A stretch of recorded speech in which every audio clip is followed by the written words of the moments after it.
This is not an attempt to summarize what we have heard today. We have heard very, very interesting ideas from provocative speakers. I'd just like to offer a couple of provocative thoughts myself. I'm pretty sure already that both of these thoughts will, quite a few people will find them uncomfortable probably. They will take issue with them. Already in the morning, I had a discussion with some of my colleagues here. So here are the two thoughts. Thought number one is, we talk about all the wonderful things that we do as Greeks. That this conference is an attempt to think about how to project a positive image, and all of this is absolutely fantastic. When you do that, I think it also helps to have some kind of a baseline or a standard or a benchmark against which you compare yourself. So here's the one that I chose. Here's a story that might sound familiar. It's a small country with underemployed scientists. It has unremarkable incubators for growing small businesses. The culture and institutions are distinctly anti-entrepreneurial. The accumulation of wealth is something that is frowned down upon, and it has a large and successful diaspora. You might say,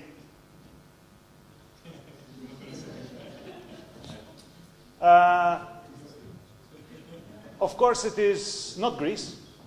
It is the story of Israel. And I don't know if any of you have read this book, which came out last year. Very widely circulated book. Explains basically why we see something like this. The highest per capita investment of venture capital in the world. Now you'd say, oh, well, that's Israel. But see, that's the point that I'm trying to make. I think it's easy to discount. And if you look more closely, so first of all, in this picture here,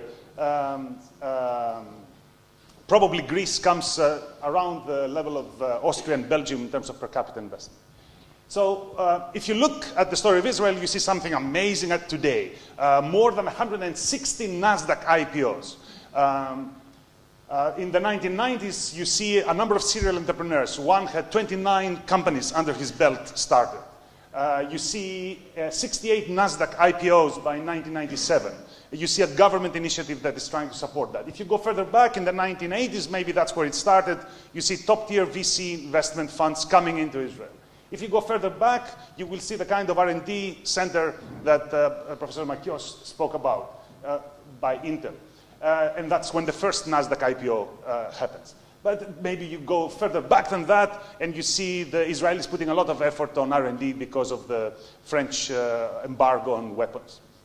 The point I'm making here is that this is a long process, and what we're looking at here is similarly a long process. But maybe there are some lessons that we can learn by looking at others who have done it well. Israeli businesses do not emphasize their Israeliness. What they emphasize is the world-class excellence. Israelis use the diaspora assiduously, both in terms of skills and in terms of sourcing capital. There's absolutely nothing wrong with that. And the other thing that we see, if we look more closely, you see the story of iconoclast entrepreneurs. Entrepreneurs who break the rules, as we heard here today. We saw some of them in this room. People that stand out from the crowd, do not wait for the help of the institutions and the state and what have you. They just go about trying to be successful on their own. Institutions come later. And I think this is something that we need to keep in mind. And the first speaker today talked about leaders, establishment, versus the people who lead us. And we need to focus more on the second rather than the leaders and the press and the establishment. So that's story number one. Of course, Greece has its own success stories. Some have been mentioned, some we heard here today, but it's a far sparser picture. So point number one is, let's set our standards high in terms of what can be achieved. Point number two is, I've studied entrepreneurship for a while. I teach entrepreneurship, I read entrepreneurship, I think entrepreneurship all the time. So if I had to focus on one key idea about what makes for entrepreneurship to happen, what would that be? And I see I have 22 seconds, so there's no chance I'll tell you. But here it's in a nutshell. What makes for entrepreneurship? Where does it start? It starts in incubators. It starts in co-lab locations. It started in coffee houses. It was a Greek who started the first coffee house in London, actually, Pascal Rosé, 1652. And if you look at where those coffee houses were, they were around the Royal Exchange next to the bank. of England. These days, if you look at the equivalent of the coffee house, it's here. This is Buck's Restaurant in Woodside, California. This is where many of the major deals have happened. This table is where PayPal got started, for example. This is the guy who started it all. So maybe, what's next? You know, where's the next place where businesses will start? So here's a provocative thought, and I'm sure my friends at the Hellenic Center will hold me accountable for that for time no end. You know, Hellenic Center, a fantastic place where Greeks meet to talk about, who is it? Aristotle and, you know, Plato and all of these great guys who I haven't met.